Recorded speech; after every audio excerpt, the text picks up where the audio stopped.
নমস্কার বন্ধুরা, আমি সুমন আর আমার এই ছোট্ট ছাদ বাগানে তোমাদের সবাইকে স্বাগত।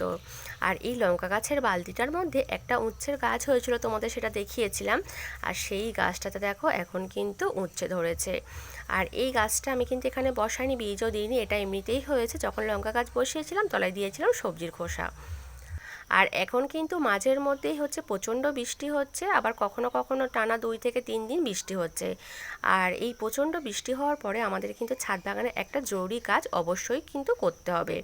সেটা হচ্ছে এখানে এই যে বেডের মধ্যে গাছগুলো দেখতে পাচ্ছ, প্রত্যেকটা বেডের ওপরের মাটিগুলো দেখো একদম কিন্তু পলি পড়ে সমান হয়ে রয়েছে।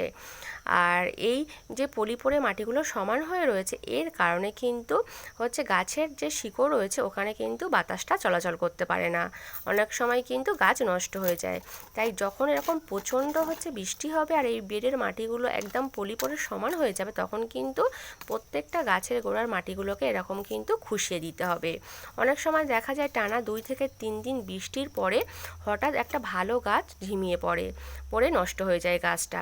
তার কারণ হচ্ছে এই যে বেডের ওপরের মাটিগুলো পলি পড়ে যাচ্ছে আর শিকড়ে বাতাসটা চলাচল করতে পারছে না, তার কারণে গাছের গোড়ায় জল জমে কিন্তু গাছ কিন্তু নষ্ট হয়ে যায়।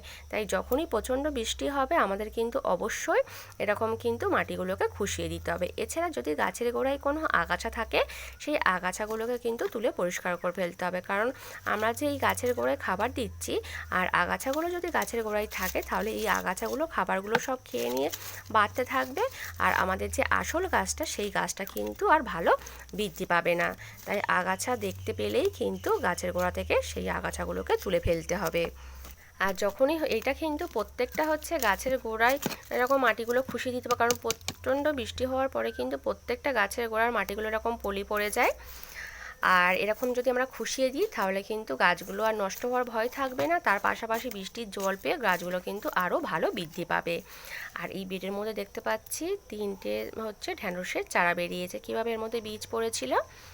আর এই ঝুড়িটার মধ্যে আমি কিন্তু দিয়েছিলাম কদিন আগে সাদা রঙের অপরাজিতা ফুলের বীজ 6টা, এখানে দেখছি 4টে বীজ থেকে চারা উঠেছে। আর এইটার মধ্যে দিয়েছিলাম হচ্ছে দোপাটি ফুলের বীজ, এখানে একটা চারা উঠেছে। আর এই প্লাস্টিক গ্রো ব্যাগটার মধ্যে দিয়েছিলাম হচ্ছে শসার বীজ, অনেকগুলোই দিয়েছিলাম। এখানে দেখছি 3টে চারা প্রথমে বেরিয়েছে আর একটাই দেখো বেরোচ্ছে সবে। আর এইটার মধ্যে দিয়েছিলাম লাউয়ের বীজ, একটা হচ্ছে দিয়েছিলাম, একটাই উঠেছে চারা। আর এইটার মধ্যে দিয়েছিলাম আমি কিন্তু বরবটির বীজ, ছাদেই যে বরবটি গাছ ছিল সেই গাছে বীজ হয়েছিল, সেই বীজ দিয়েছিলাম। দেখছি 2-3টে উঠেছে, আর এইগুলো সব একদিনেই দিয়েছিলাম বীজগুলো। আর এবারে আমি কিন্তু হচ্ছে কয়েকটা সবজির চারা গাছ বসাবো। আর এখানে কিন্তু আমি 4টে গাছ নিয়ে এসেছি। এটা হচ্ছে তরমুজের গাছ, আর এটা হচ্ছে ঝিঙের গাছ, আর এখানে হচ্ছে 2টো গাছ রয়েছে, এই 2টো হচ্ছে বেগুনের চারা গাছ। আর এই গাছগুলো কিন্তু সব আমি রাস্তার ধারেই হচ্ছে পেয়েছি, তার জন্য দেখতে পাচ্ছ বেগুনের চারা গাছগুলো কত ছোট ছোট, আর ঝিঙের গাছগুলো আনতে আনতে কিন্তু অনেকটাই ঝিমিয়ে পড়েছে।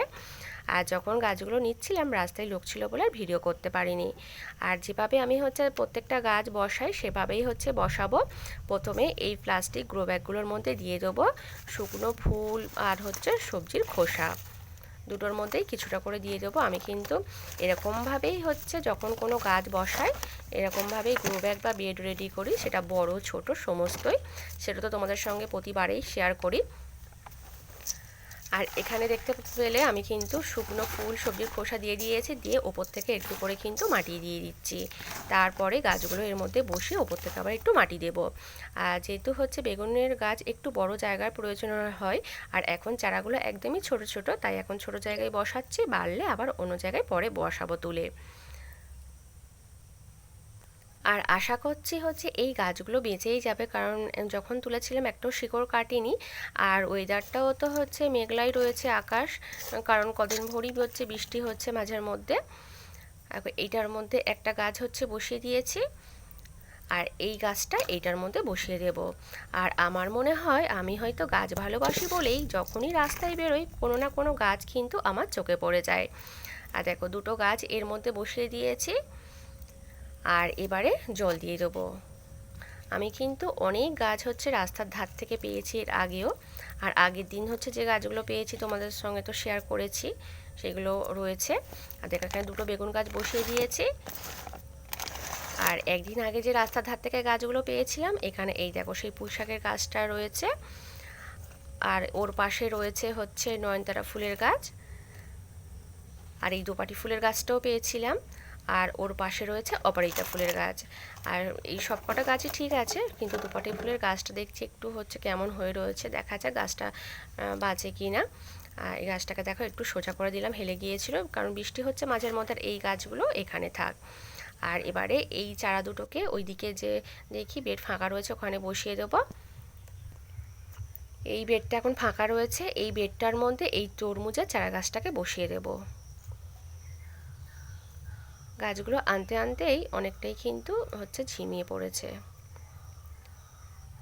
দেখো এখানে এটা বসিয়ে দিলাম, আর ঝিঙের গাছটা কোথায় বসাবো সেটাই ভাবছি, কারণ এই বেডটার মধ্যে দেখতে পাচ্ছ 3টে ঝিঙের গাছ বেরিয়েছে, আর একটা আবার সাইডে বরবটির গাছ বেরিয়েছে, ওটাকে আবার তুলে অন্য জায়গায় বসাবে, এখানে আর বসানো যাবে না। আর এখানে এই গ্রো ব্যাগটার মধ্যে দুটো কিন্তু ঝিঙের গাছ রয়েছে, এখানেই বসিয়ে দিই, কারণ আর কোনো অন্য জায়গা নেই ফাঁকা এখন।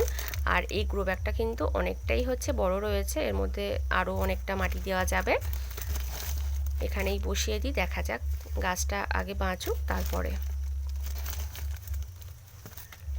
এর মধ্যে গাছটা বসিয়ে দিয়েছি, আর এই বড় ঝিঙের গাছটা কিন্তু অনেকটাই বেড়ে গিয়েছে। আর এই বেগুন গাছগুলোতে খাবার দেওয়ার পরে দেখো গাছগুলোর চেহারাটা কত সুন্দর হয়েছে। আর এই বেগুন গাছগুলোতে আমি হচ্ছে কি খাবার দিয়েছি তার ভিডিও কিন্তু আমার চ্যানেলে দেওয়া রয়েছে, আর খাবার দেওয়ার পরেই কিন্তু গাছগুলো খুব সুন্দর হয়েছে। আর যখন খাবার দিয়েছিলাম এই গাছের মধ্যে যে হলুদ পাতা বড় পাতাগুলো ছিল সমস্ত কেটে দিয়েছিলাম, আবারও কিন্তু হচ্ছে যে বড় বড় পাতাগুলো হয়েছিল সেগুলো কিছুটা কেটে দিয়েছি, আর গাছে কিন্তু ফুলও ভর্তি এসেছে। এটা হচ্ছে কাঁটা বেগুনের গাছ, দেখতে পাচ্ছ পাতার মধ্যে কাঁটা কাঁটা রয়েছে, আর এইগুলো সব এমনি।